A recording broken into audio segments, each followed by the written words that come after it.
What happened? Did your balls drop off? Hmm?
Hey everyone, it's Movie Lover 120 here, and I'm here with a brand new movie review, and this movie review is going to be for none other than the next film, or the follow-up to the second rebooted attempt of a certain superhero character, a follow-up to a movie I reviewed yesterday, and it's of course known as none other than the best comic book movie of all time by many people, and that is none other than 2008's long-awaited review, The Dark Knight.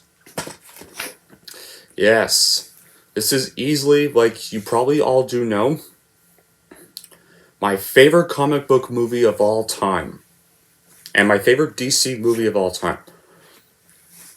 So before I get into details, what's this movie about? Well, this is the follow to Batman Begins from 2005, and this movie would reunite writer, producer, and director Christopher Nolan and Christian Bale, who reprises the role as Batman and Bruce Wayne as continuing war on crime. With the help of Lieutenant James Gordon and District Attorney Harvey Dent, Batman sets out to destroy organized crime in Gotham for good. The triumvirate proves to be effective, but soon the three find themselves prey to a rising criminal mastermind known as the Joker, who thrusts Gotham into anarchy and forces Batman closer to crossing the fine line between hero and vigilante. Here's the plot. So, how was the movie made? Well, before the release of Batman Begins, screenwriter David S. Goyer wrote a treatment for two sequels which introduced the Joker and Harvey Dent.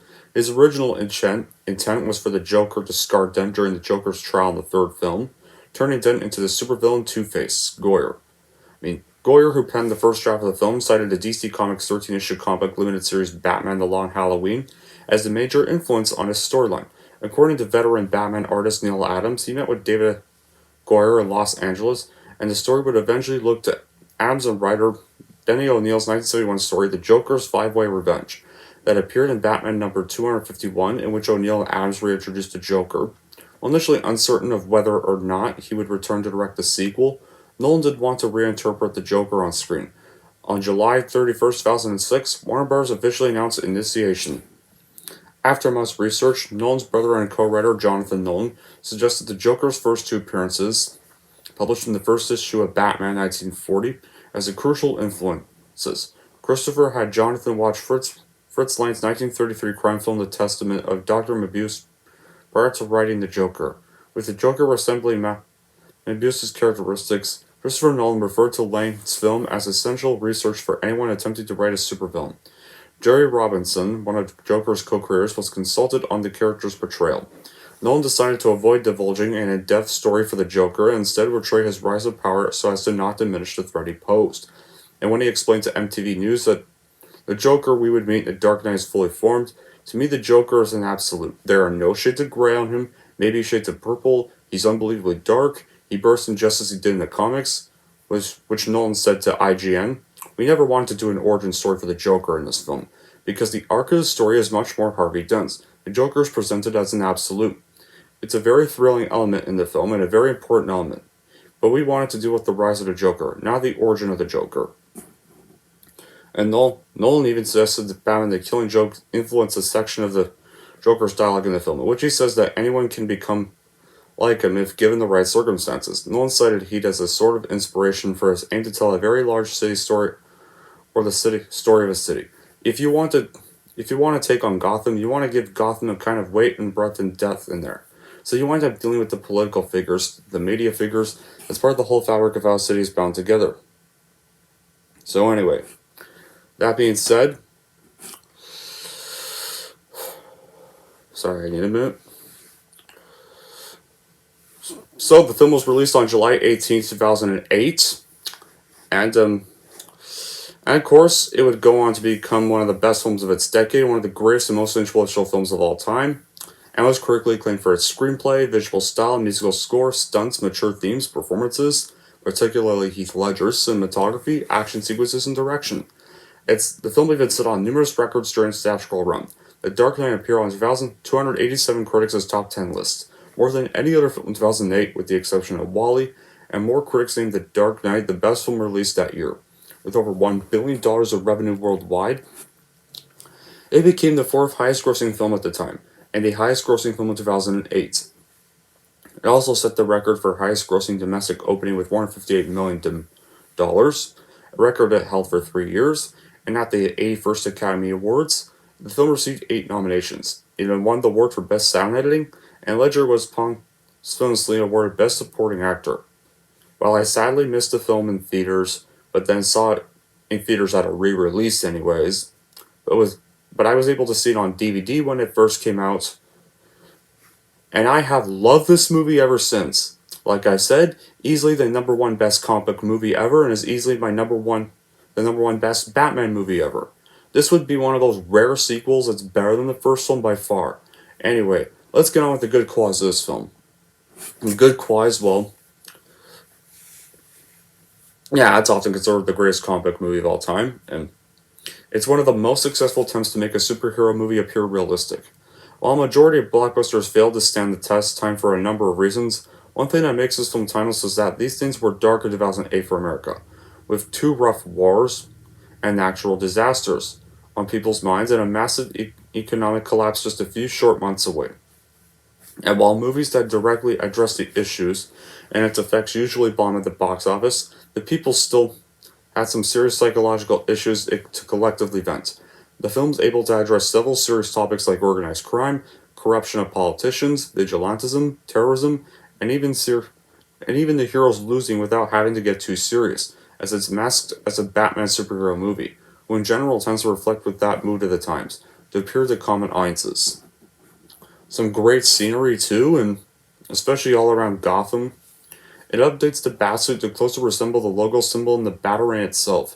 They even explain this in the film by having Bruce ask Lucius for a more flexible suit as well. And I kind of like how they continue Batman's story from when they left off in Batman Begins, because at the beginning of the movie, Scarecrow does make a brief reappearance, and is caught by Batman at the beginning and finally taken into custody for good since the first movie.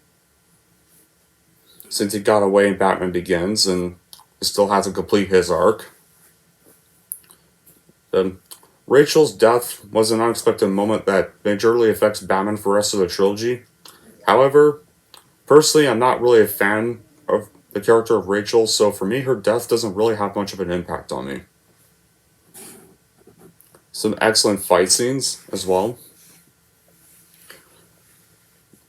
All the action sequences are very exciting and fun to watch, and there's an excellent score composed by Hans Zimmer and James Newton Howard, and great acting all around, especially Megan Gyllenhaal, who's a big improvement over the last actress who played Rachel. Like, seriously, what the fuck was Katie Holmes doing in Batman Begins?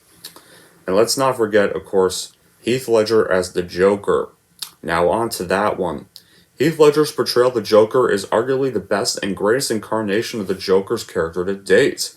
Ledger made such an outstanding job portraying the Joker as insane and unpredictable, yet utterly terrifying and menacing.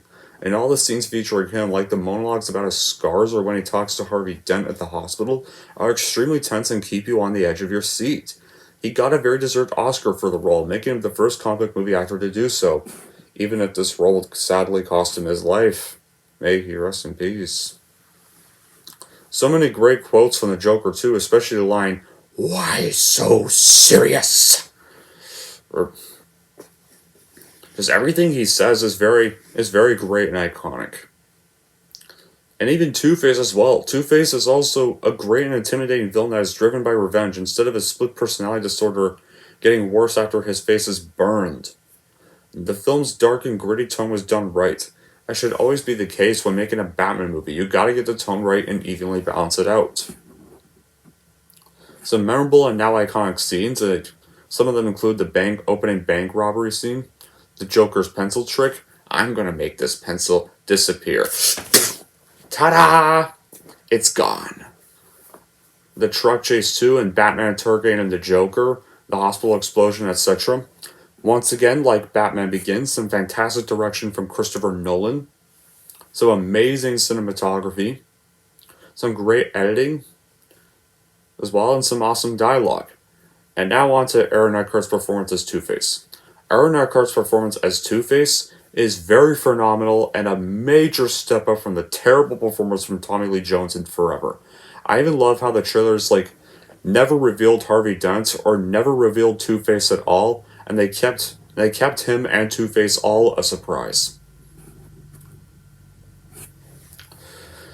So, when it really comes to the bad qualities, I can't really think of any bad qualities for this movie because this is just one of those rare movies that's hard to think of any bad qualities. I guess maybe the only ones some people are the lack of blood in the scenes when the Joker shoves a man into a pencil or when Batman punches Joker during the interrogation, which are clearly continuity errors. And Two-Face's death is, I guess, kind of anticlimactic when he uses his coin to whether Gordon's son will live or die, but the wounded Batman stopped him and had Two-Face fall to his death. And then the infamous and unintentionally hilarious scene when Harvey Dent doesn't recognize the Joker dressed as a nurse until the Joker removes his surgical mask, even if his white and black makeup and a green shirt were still perfectly visible. But yeah, other than that, there isn't much to say about this movie because this movie is a masterpiece all the way through. And to this day, no comic book movie has ever topped this film or likely ever will. So I definitely recommend you check this film out, but you already most likely have. So I will just say go rewatch it again. Anyway, this is like I said before, this is easily my favorite comic book movie ever, and one of my favorite movies ever. And if you're wondering how I'm going to rank The Dark Knight, here's how I'm obviously going to rank The Dark Knight. I am going to give The Dark Knight an obvious 10 out of 10. Woo! Feel good to review that one. Well, now we covered 2 Nolan films. I'll just put this back. I think we all know what's going to be next, which would be the very last Nolan movie. Yep. That's going to be the next Batman review. Only got 2 more Batman movies to go. But yeah. And until then, that'll be it for this review. Thank y'all for watching. And if you like this and want to see more, then don't forget to subscribe to Movie Lover 120.